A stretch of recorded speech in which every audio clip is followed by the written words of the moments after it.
part of it is, it's not an easy trip to bring someone back. You need, and this is what frustrates me so much about what we just did with the mustard seed and that. I'm not against where they're putting the mustard seed. I'm not against the mustard seed. I'm against why do we use the same playbook for failure?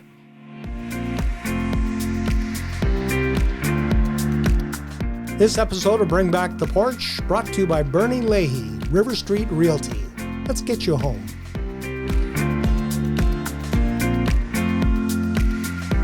Alan Rose is our guest now, another mayoral candidate for Medicine Hat in 2025. Alan, welcome. Thank you. Now, you ran in 2021 and came in third. Discouraged by that last run, or encouraged that it was, I guess, the first step towards becoming the mayor of Medicine Hat? A little discouraged, but given the circumstances, there's quite a lot of limitations put on. So not having the social profile at that time and being able to contact people by social media instead of directly, it was a little discouraging. But like I say, I take things as they come, and I still contributed through my numerous letters to the editor and getting hold of people and discussing things and in the political arena behind the scenes. Now, you became involved, I believe, with the first carnation of the Medicine Hat Ratepayers Association. Yes, I was president of the first incarnation of that. How did you give birth to that? We got talking together, a bunch of us came together, and we're talking about things we'd seen in City Hall that were ineffective, and things like the decision to put at that place, co-op place up in Briar Park, and the amount of money we had spent on that when there was another alternative that was brought and ignored that wasn't costing as much. And we kept seeing tax increase, and a lot of my friends are business owners, and they're saying how hard they have it. Now, I do have rentals also, and my tenants were explaining to me, how they're having trouble with their utilities, with their taxes. So we started to get together, and we thought, well, there hasn't been a ratepayer society in Medicine Hat for like 20 years. We may as well set one up. And that's what we did. And I made a couple of addresses to City Hall before the COVID came and changed everything. But we were working on it. But then when COVID came, everything kind of went in dissolution. Then I stepped down so I could run for office. Okay. Now, you have on your platform, on your webpage, some things that you, I guess, list as your planks, the things that are important to you. I just want to go through them if you have a few moments here. Yep. The first thing, I don't know if it's in order or not, but you've got support for small business, and you mentioned many of your friends are in small business. Yes, it is one. It's always a cornerstone. I mean, the big changes come with manufacturing and that, but it's the small businesses that drive the community. And it's actually, they provide more benefit than the big factories and that take the money out. Small businesses tend to spend their money back in the community. So when they come to me and say they can't get a business license, their development permits are held up, they got 30 restrictions on things, and their taxes are going up, they can't afford the taxes, a business license just went up like crazy. That comes out of their pocket. And some of them, a lot of people think if you own a small business, you're independently wealthy. Sometimes, and believe me, I've been there, we've owned our own businesses too. Sometimes you're the lowest paid employee, and you're doing it because you like it, but you also want to look after your employees. So it makes hard decisions that they have to go through. And some delay their retirement, and some have to just call it quits, and some people lose a lot because they're on that knife edge all the time. So that's why, like I say, that's part of the reasons for getting behind the ratepayers too, was to help those people.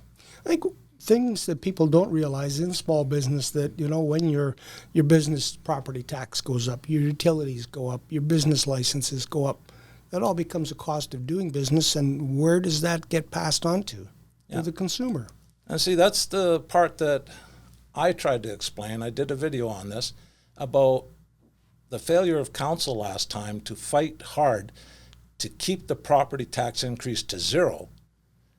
They didn't do hard decisions. Yes, there would have been cuts that may have had to be made or that, but because they passed that on to the people, they got 5.6% increase. Those people can't just ask for more. If you're a business, maybe you have to lay off an employee. Maybe you have to take money out of your savings. Maybe you have to work 5 years longer. You know, a business, as a household person, maybe you can't get your car fixed. Maybe you can't afford to send your kids away to something special or pay their hockey fees. But the thing is, with the city, they got the advantage. If you don't pay them, they come take your stuff away. So that's what the unfairness is, and that's what I expect more from a council, to be sensitive to that. So as mayor, what would you do to make it better for small business in Medicine Hat? Well, my whole thing is I want to cooperate. I'd like a council that gets along, can cooperate, and we can be inventive in what we do. And I would try to remove a lot of the red tape. I would want to work towards getting cuts done. And I've said it before, people tell me that's naive, but I've been in the oil and gas and chemical industry, and the chemical industry very well. Anyone who's worked in there knows we can have great years and then we can have horrible years. And in those horrible years, your boss will come to you and say, you got to make a 5% cut. And there's no ifs, ands, or buts. If you don't make that 5% cut, then next year we're out of business. And you can find them. There's some things that you think are nice to haves, you mistake them for must-haves. And we're in the days now that we need to decide to get rid of the nice to haves and provide relief to the people of Medicine Hat. One of the choices, and you mentioned the hard choices that have to be made when you're looking at a budget, is to also increase the revenue side, and that maybe dovetails into economic development, which is another key plank in your platform. Yeah, there's two sides to that. I'll go on the economic development. One of the things that's always restricted now, I started my career here in Medicine Hat with Alberta Gas Chemicals, and it was a very good organization, run very well. But they understood they were on knife edge. And their biggest expense was getting the methanol out of Medicine Hat. And they had to ship it on the rail line out to Vancouver. They did try some deviations to see if they could sneak cars through other ways, and they got caught, and the railways told them no. But you can't pipeline the stuff out. So they have a restricted market. And the other factories here, like CF and that, they've got a restricted market. Everything, if you notice, if you go from Tabor to Fort Macleod, you see factory, factory, factory, factory. And you see before Tabor, nothing. You see after Fort Macleod, nothing. And that's because we only have one commercial port, and that port is Coots. So everything to the southern market, and it's a huge market. It's also another way to get to the coast. But Havre, it has the second largest rail yard in Montana. It also sits on the number 2 High Line, the number 2 interstate, that gives you east and west access to the markets. If we can go straight through Havre, then we'll cut almost 5 hours off of travel time, because right now, product from here has to go down to Coots and then come back. And I know we used to ship propane from the Empress plant out through there. And we could get some, if you can get a permit if you justify that's important to the American economy. So we could get some propane shipments through because places were using it for heating and that. So we could get a permit, but they had to be leaving our plant by 1 o'clock in the afternoon to guarantee they get through Wild Horse, or it got too expensive. Mm.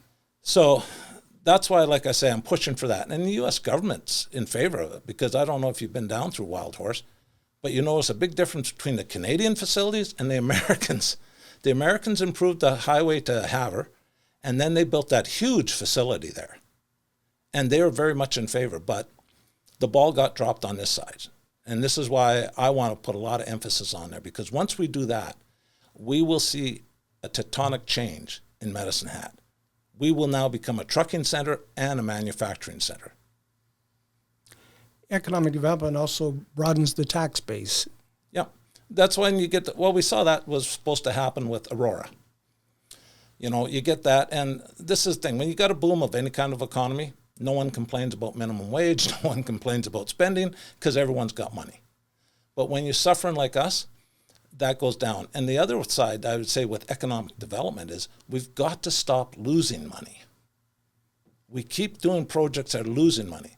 Like, I know the last information I got from council before I stepped down about Co-op Place, it was losing $3 million a year.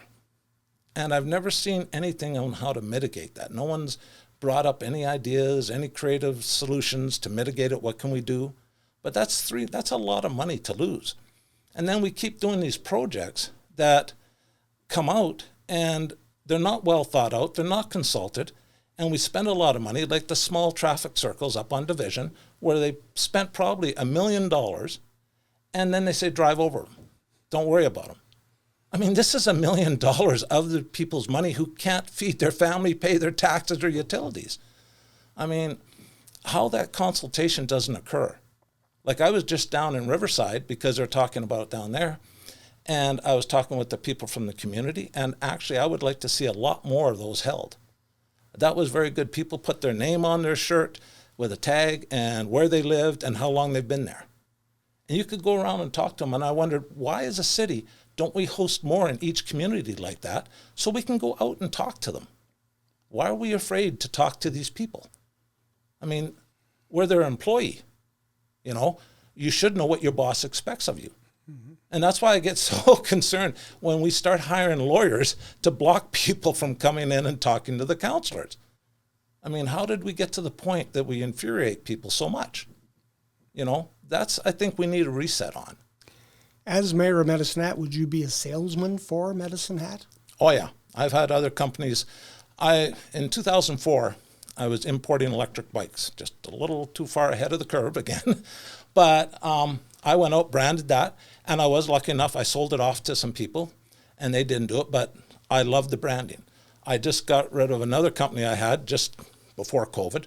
I owned part of a factory in China, and we were manufacturing small electronics, Bluetooth headsets, power banks, cables, and such. And I worked on that, branding it too. And we got into co-ops, we got into a lot of big stores, home hardwares and that. And then I sold it off. So that was called Power Seed. And a lot of people in Medicine Hat have probably seen it. But no, I like that. And that's what I think it takes. Like, I've got a lot of ideas that I think would do even simple things as when I was a child. I remember in my hometown, that I called it, it's Claire's home. If you had a wedding or something, you could go to the town office and give a list of names, and the mayor would send out letters to each invitations to each person to come attend your wedding, and it had a whole thing about what Claire's home had and what they could do, but it made the people feel more special because they got. And I wouldn't mind doing something like that. I mean, what's it take? If we got a convention or something come, have the mayor sit up there, do a 10-minute video for them, and then include a tag on it with all the sites they can see here. Because even if they don't come, they may still get curious and want to come just because of what we put on there. It's basically free advertising. You mentioned that you were involved with the electronics plant in China. Yeah. Why would that plant not have been set up in Canada or even in Medicine Hat? Because people would not spend the money to buy it. They're going to find that out in the U.S. To make an iPhone in the U.S. is going to cost almost $9,000. I mean, we are paying our employees $26 US a day. But the caveat on that is we had to supply them with a dormitory. So they got a room where they lived, and there could only be 2 people per room. Now there had to be a washroom for every 4 rooms, and there had to be showers for every 10 rooms. But we also had to provide them either with actual protein or money to buy protein each week. Each one had a kitchen in it, and we had to give them a gym membership to a facility for a gym. So essentially, and we paid the utilities. So essentially all they did, that $26 was tax-free, free money to them. So it's not quite as bad, but because we're at that level, that's why everyone's leaving and going to Vietnam and Cambodia and that, where they can pay the guys now $8, $9. But the sad part is, I mean, why do people buy on Amazon instead of in Medicine Hat? Buy local. Yeah, but they won't do that because they don't want to pay. Everyone's suffering, everyone's tight. Yeah, so it becomes a circle because, okay, now your taxes are higher, everything's higher, so you're looking to save money. And if it's cheaper over here, yeah. So if you get back and correct the problem, money stays here. Oh, but you can't. The other thing is the cost of setting up manufacturing is going to be way different than they think now. I've been in that part, and it doesn't hire a lot of people anymore. Like, we had people hand putting together devices. Now, it's robots. Mm-hmm. You can, same factory used to employ 200,000 people, probably now will employ 5,000. Mm-hmm. So, I mean, This is the thing. We've got to advance, and that's why we've got to look for the way to make Medicine Hat better is, like I say, small business will reinvest in the city. Big business, not so much, but they give the jobs, and that allows the spending on the small businesses. Mm-hmm. So what we got to look at is if we can get the manufacturing here, people will have the money to be able to pay for the rest, but we need to keep on the cusp of the demand. Like if you noticed when Spitz was sold to Pepsi, first thing they did was move it. Mm-hmm. Because it was too expensive to ship out of here. And that's the thing. If you're a manufacturer, you want to set up a factory, you're going to set it up in Lethbridge. That's why Lethbridge is going like this and we're going like this. Transportation. Yeah. It's access to market and cost. Because then again, a lot of people don't understand a lot of big industries too. Big industries sometimes only are earning 6-7%. They may make it per month, but if they have a few bad months, they can be negative relatively quickly. So they got to be very aware of what their costs are. And again, it's us putting our desires on people that can't get that expectation. Like Costco, their average markup is 14% on their products. They make all their money almost off the membership. Mm-hmm. But why do people go to Costco and they don't go to Walmart? Because it's cheaper. And that's what the whole thing drives. As long as we understand ourselves, what drives us, then we look for markets that aren't dependent on that. But if we can get into the industries that are coming up and we can fulfill, that's our specialty. Moving into another plank in your platform, mental health services, and this is probably one that we can see the effects of just walking down the street in Medicine Hat. All the people in the parks, the people who are having issues with homelessness and all the crime that people are associating with that. So what would you do as mayor to help improve our mental health? Okay, well, I've been downtown and talking to the people who are homeless down here. One of my advisors that works with me, Guinevere, she was homeless and had problems before, but now her son is downtown and they can't get him home. And he's OD'd once and been brought back. So I work with them to find out, and part of it is it's not an easy trip to bring someone back. You need, and this is what frustrates me so much about what we just did with the mustard seed and that. I'm not against where they're putting the mustard seed. I'm not against the mustard seed. I'm against why do we use the same playbook for failure? Because when mustard seed first came here, they took over the Champion Center, but they didn't want them there, so they moved them over to that church in the flats. And they didn't consult the neighbors. They didn't have the zoning done. So what happened? It failed. So now they got all this kerfuffle. So then when I was downtown the one day talking to the homeless people, it came out the announcement they're moving it out by the Flying J. So I asked these homeless people, how are you going to go? I don't know. I asked some of the nonprofits that day, how are you going to? So then I went up there. And as soon as I talked to some of the businesses, the first response I got, it's referred to our legal department.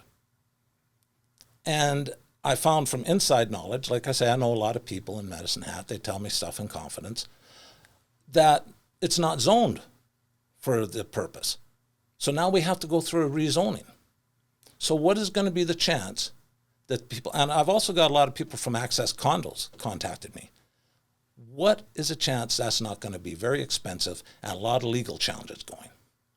Because we didn't invite them in. Why are we so afraid to go to these people and say, we'd like this? How can it work? And see what all their concerns are, see if we can address them, then see if we can afford it. Not try to force people to do it. And there's other things we need too. Like when you talk about mental health, I've talked with the skateboard people.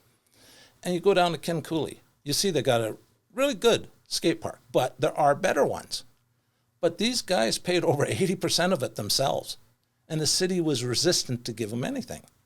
Where one of the things is, I know in Creston, BC, I can talk about that emphatically.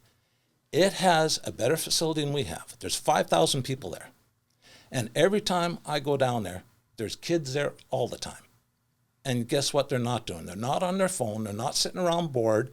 They're active. They're like how I used to be when I was young. We're out on our bikes. We're doing things. But if we don't give them avenues, we're going to get these problems. And it's a very slippery slope to get into addiction. And believe me, I want to do everything that we can to get these people out. And I have some different ideas. Some of the people I'm consulting with, they have some different ideas. And I want to get into a council and bring everyone and bring these nonprofits in and ask them, what can we do together to straighten this out? Instead of everyone having their own idea, we need to get together to discuss this. And that also leads into another problem we've seen with housing and affordability. Yeah. That's another plank in your platform. Yeah, and I've tossed out a couple ideas. Of course, before it, 1,000 people declared. I was getting kind of closed on mine because I've been in politics a long time, and people would come out and say, you'd give your policy, and then they go, oh, my policy's this, and then they'd claim that they came out with it. And you're going like, no, but one of the things I've thought about, we keep giving to developers, and that's never, and again, I'm in real estate. I've done a lot in real estate. I understand real estate, but I know what a developer's going to do. He's going to buy the land cheaper. We just had that happen. Those 6 lots or whatever was for $895, and they sold it for $560 something. It was just in the paper yesterday. The developer's going to buy that, and then he's going to sell the house for as much as he can get. But if we have places like Burnside, since I've been in Medicine Hat, I've always heard of Burnside. I've never seen anything in Burnside. We have that land there. Why can't we, as a city, sit there and say, okay, this is part of our reserve. This is part of our asset. Now we've got invested money for the city's long-term heritage fund. Why can't we take some of that money out of there, and invest it in housing on land we own, but we don't have to include the return on the capital for the land because it's banked, it's sitting there. It's actually costing us. But what we can do is build housing there at a lower cost because the land's the expensive part, and take the money from the Heritage Fund, put it in there, but then partner with a private entity to manage this for us, where we keep the rents on qualification, but still make sure we return 6 to 7% return on that investment. That helps the cap, because that's what, whenever you do a project, like the big REITs that are out now, they're looking for 15 to 20% return on their capital employed. So they're in money making. That's why the rents are up. Okay, the government changed the standard in 2008 and allowed more people to enter the market. So these REITs became really popular. They came in, they get money from a lot of investors, promises them big returns, and then they're stuck there. They have to charge the rents to make those returns. But as average, I'll tell you, when my business model for my rentals were always, I expected 7 to 10% return on my capital employed on my rentals after the operating expenses and maintenance. And that's acceptable. That used to be the standard till these big operators came in. But why can't the city? We're getting 5-6% on our money.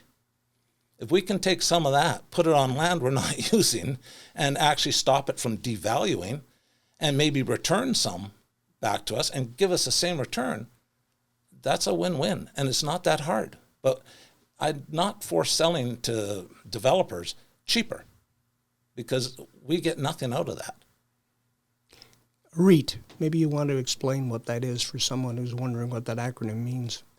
Okay, it's a real estate income trust.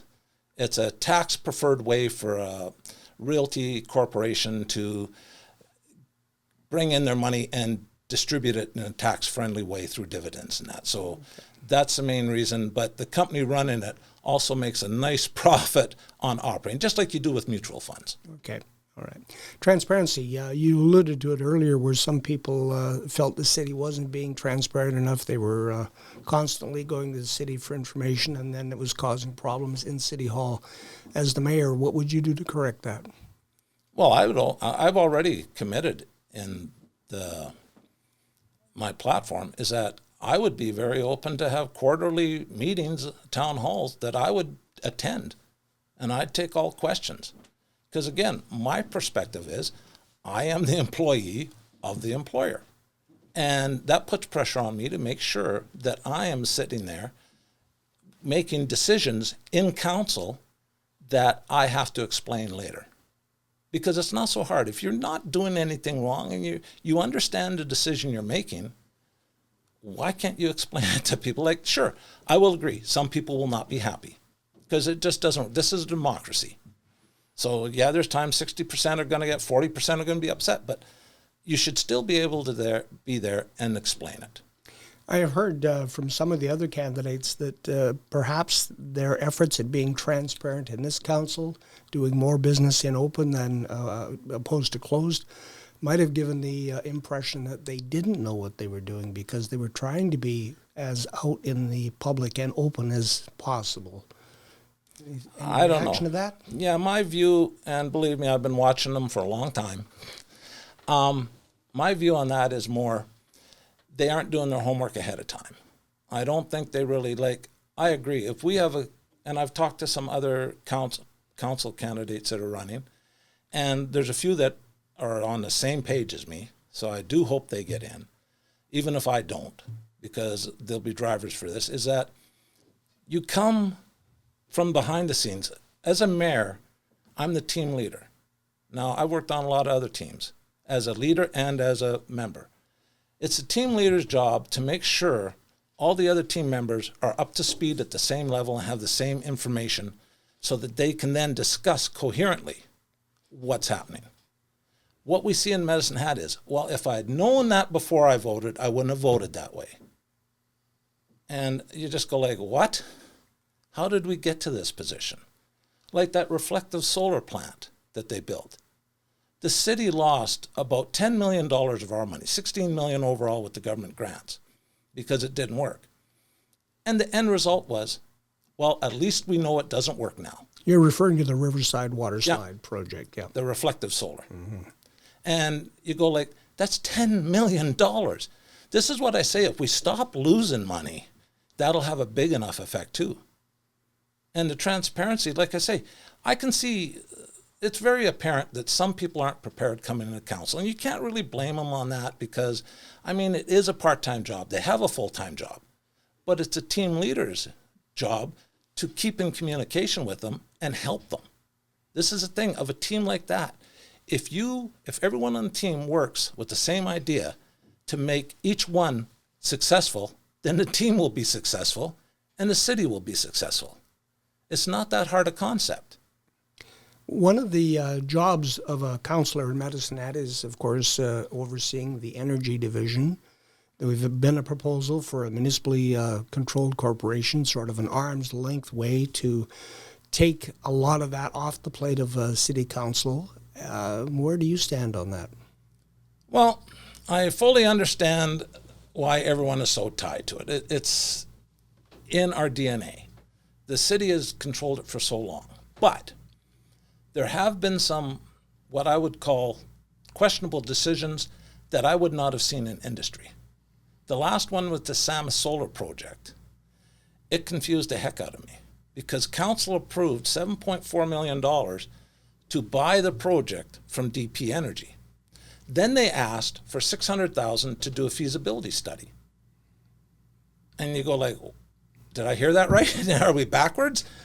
This is like you put in a $10,000 deposit down on a truck, non-refundable, and then reading the manual to see if you can tow your trailer with it. Like, how did we get this? And how, I can understand. Again, it's going to have to fall on the mayor to find the answers. And like I say, I'm not saying I know everything I know, but I do know a lot of people. And I'm not afraid to call them. And that's the advantage I offer. Because, like I say, when you're looking at situations like that with the electrical net, the market's going to get very competitive. Like once small modular nuclear comes out, it's just going to be wild because our energy use will jump. Because once you restrain these, and if you already look now, like if you look at the AI, artificial intelligence takes a lot of energy. I mean, for you to ask a question on ChatGPT takes enough power to light a 100-watt bulb for 30 minutes. And look how many people are asking questions constantly. And once we get this, and the move to electric vehicles is going to happen. They may not be fully electric, but we're going to have a lot more than we have now. And we did that in early days. I was born in Winnipeg, and I remember the trolleys there that ran by the cables and that. I mean, and they worked fine. Calgary City buses used to be electrified. I remember that down on 7th and Center. Yeah. So, I mean, we got to be aware of this. So I think we're going to need more governance on the unit, but it is a position that I think the people should be brought in. It should be clear to them what they're voting on, and it's got to be a referendum.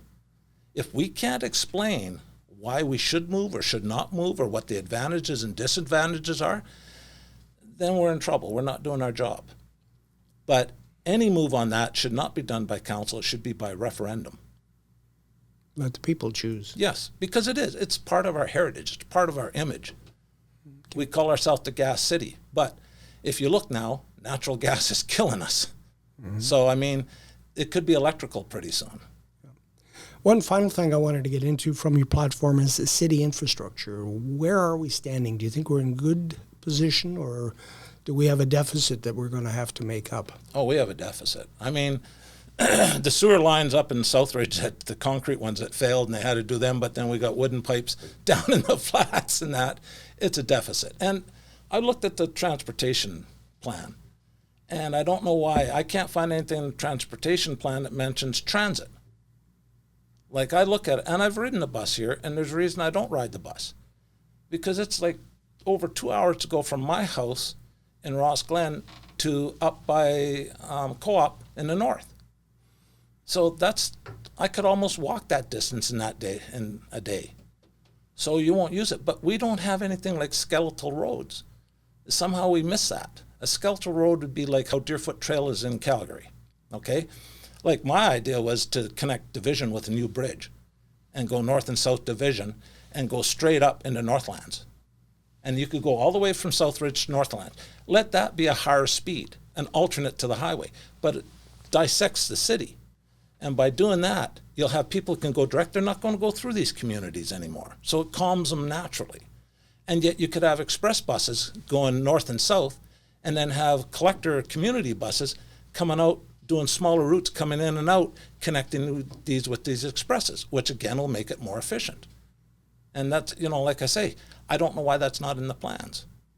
What would you do if you were in charge of transit? Is that what you would do? Would have sort of make feeder buses that would run just in neighborhoods and then transfer? And that's what everywhere else does.